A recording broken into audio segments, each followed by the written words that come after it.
त्रिपुरा के मुख्यमंत्री विप्लव कुमार देव ने अपने पद से दिया इस्तीफा। भाजपा के प्रदेश अध्यक्ष डॉक्टर मानिक साहा अब त्रिपुरा के नए मुख्यमंत्री होंगे।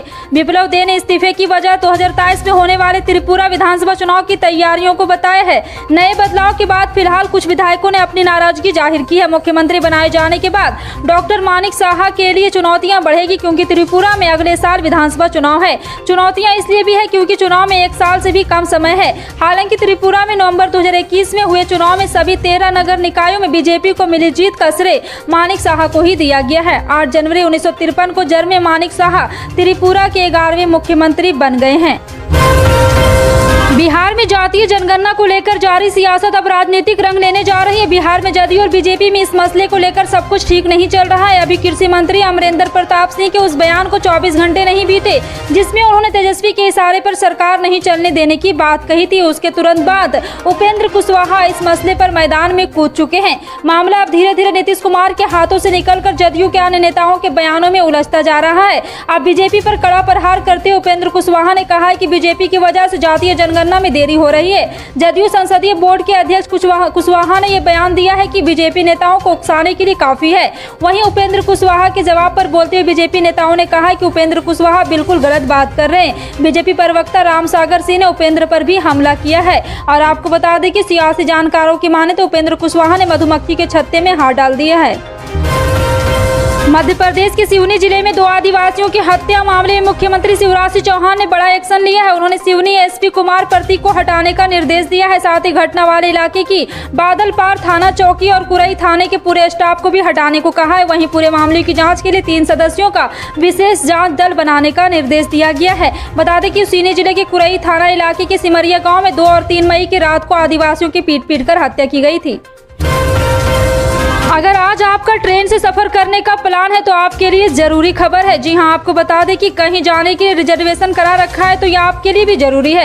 रेलवे ने कुछ ट्रेनों को आज रद्द करने का फैसला लिया है। इसके साथ ही कुछ ट्रेनों के समय और रूट में भी बदलाव किया है। आपका भी टिकट हो रखा है तो उससे पहले पूरी लिस्ट जरूर चेक कर लें। आपको बता दें कि इस समय कई रूट्स पर मुरम्मत और निर्माण का काम चल रहा है, जिसकी वजह से ट्रेनों के रूट्स में बदलाव किया जा रहा है या फिर उनको कैंसिल किया जा रहा है। साथ ही कई ट्रेनों को शॉर्ट टर्मिनेट करने का भी फैसला लिया। बता दें दिल्ली मंडल के होलांबी कला मंडली में स्टेशनों के बीच मरम्मत का काम चल रहा है। वाराणसी के ज्ञानवापी परिसर में कोर्ट कमिश्नर का सर्वे पहले दिन पूरा हो गया है और जिसके बाद ये सर्वे आज भी जारी रहेगा। आज पहले दिन का सर्वे खत्म होने के बाद ज्ञानवापी मस्जिद में सबसे पहले जोहर यानी कि दोपहर की नमाज अदा की गई, जिसमें 100 से 125 नमाजी शामिल हुए। इस दौरान मस्जिद में शांति का माहौल रहा। वहीं एबीपी न्यूज के संवाददाता मोहम्मद मोइन ने भी सर्वे के बाद हुई सबसे पहले नमाज इसी मस्जिद में पढ़ी और यहाँ का जायजा लिया। एबीपी न्यूज के संवाददाता मोहम्मद मोइन ने बताया है कि मस्जिद में मौजूद तमाम नमाजियों ने खामोशी के साथ नमाज पढ़ी और चुपचाप वापस चले गए। तेज धूप, गर्मी और गर्म हवाओं ने देश में कहर ढा दिया है। देश के कई राज्य दिल्ली, उत्तर प्रदेश, हरियाणा, राजस्थान, पंजाब, बिहार और मध्य प्रदेश में पारा 44 से 45 डिग्री के लगभग बना हुआ है। आलम यह है कि गर्म हवाओं ने लोगों का जीना मुहाल कर दिया है। दोपहर में लोगों का घरों से निकलना मुश्किल हो गया। इस बीच मौसम विभाग ने बताया है कि इन राज्यों में दिन भर लू का प्रकोप रहा और आज भी स्थिति ऐसी ही बनी रहेगी। दिल्ली में भी आज तक मौसम का यही हाल रहेगा। मुंबई में शिवसेना विशाल रैली का आयोजन कर रही। इस रैली को मुख्यमंत्री उद्धव ठाकरे के बयान पर संबोधित करेंगे। आज की रैली में उद्धव हिंदुत्व के मुद्दे पर मनसे और बीजेपी का जवाब देने वाले हैं। वहीं इससे पहले शिवसेना सांसद संजय राउत ने हिंदुत्व को लेकर बड़ा बयान दिया। उन्होंने कहा कि महाराष्ट्र में नकली हिंदुत्ववादियों की फौज खड़ी हो गई है। ऐसे लोगों को जवाब देने के लिए शिवसेना की रैली हो रही है। उन्होंने बीजेपी पर भी निशाना साधा और कहा कि शिवसेना ने भारतीय जनता पार्टी का साथ छोड़ा, हिंदुत्व का नहीं। भारतीय जनता पार्टी यानी हिंदुत्व नहीं। संयुक्त अरब अमीरात के राष्ट्रपति शेख खलीफा बिन जायद अल नहायान का शुक्रवार को निधन हो गया था, जिसके बाद राष्ट्रपति की कुर्सी खाली हो गई थी। अब शेख मोहम्मद बिन जायद अल नहायान यूएई के अगले राष्ट्रपति होंगे। बता दें कि 13 मई को संयुक्त अरब अमीरात के राष्ट्रपति और अबू धाबी के शासक हिज हाइनेस शेख खलीफा बिन जायद अल नहायान का निधन हो गया था। संयुक्त अरब अमीरात के राष्ट्रपति मामलों के मंत्रालय ने राष्ट्रपति शेख खलीफा बिन जायद अल नहायान को निधन पर दुख व्यक्त करते हुए 40 दिनों का शोक रखने की घोषणा की। इसके अलावा सभी मंत्रालय और प्राइवेट सेक्टर में 3 दिन तक कामकाज बंद होगा। पंजाब के मुख्यमंत्री भगवंत मान ने शनिवार को कहा है कि उनकी सरकार राज्य की जेलों में वीआईपी सेल को प्रशासनिक खंड में परिवर्तित करने जल्द ही वीआईपी संस्कृति को समाप्त कर देगी। मान ने एक वीडियो संदेश में कहा है कि जेलों को सही मायने में सुधार गृह में परिवर्तित किया जाएगा। मुख्यमंत्री ने जेल प्रशासन में सुधार के लिए अपनी सरकार की मंशा व्यक्त करते हुए कहा है कि पिछले 50 दिनों में तलाशी अभियान के दौरान विभिन्न जेल से 700 से अधिक मोबाइल फोन बरामद किए गए, जिनका इस्तेमाल गैंगस्टर और जेल में अपराधियों द्वारा किया जा रहा था।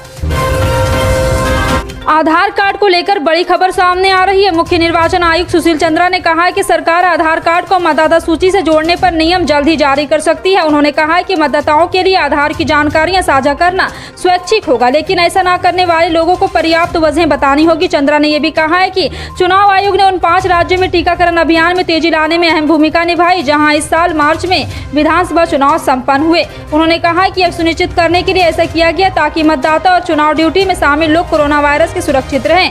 चंद्रा ने शनिवार की शाम को सेवानिवृत्ति हो रहे हैं।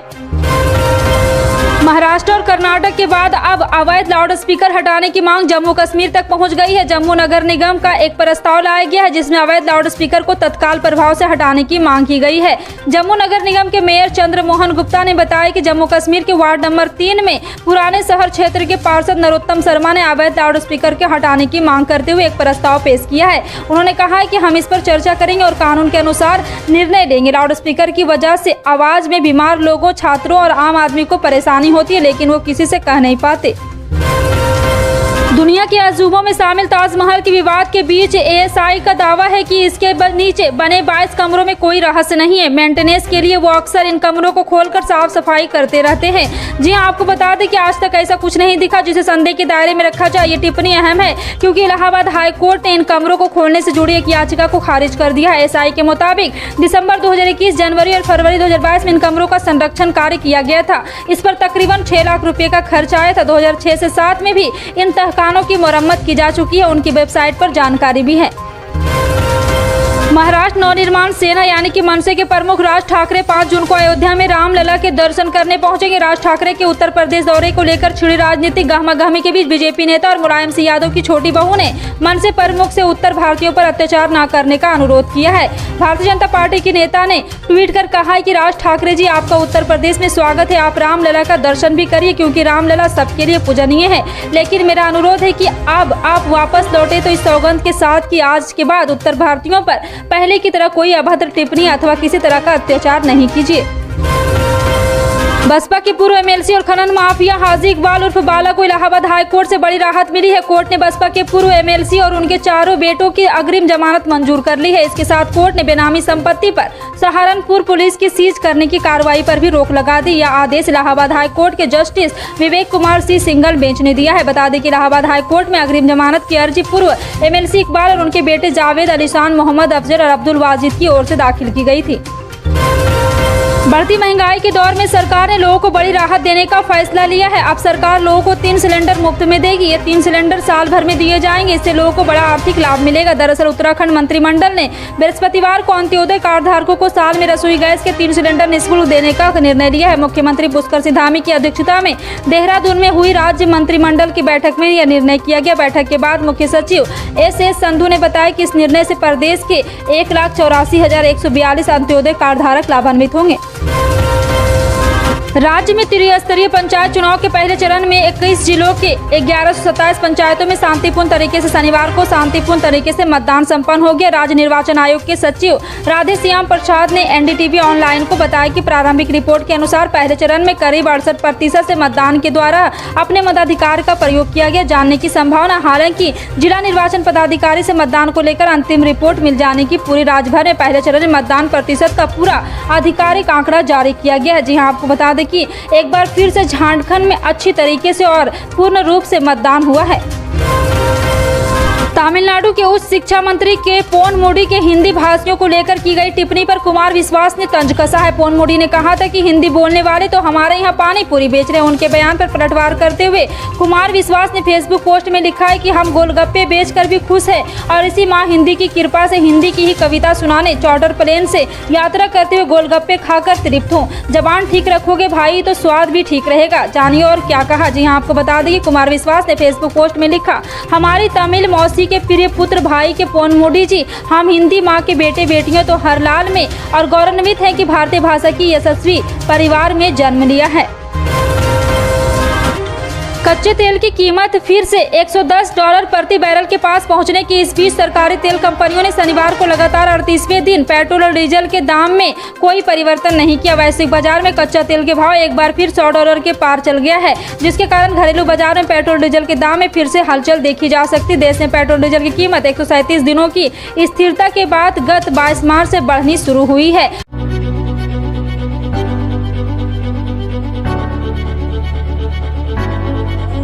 की दुनिया का बेमिसाल संगम, हर खुशियों को लेंगे आप जीत, बस अपने जीवन में इस्तेमाल करें। 71775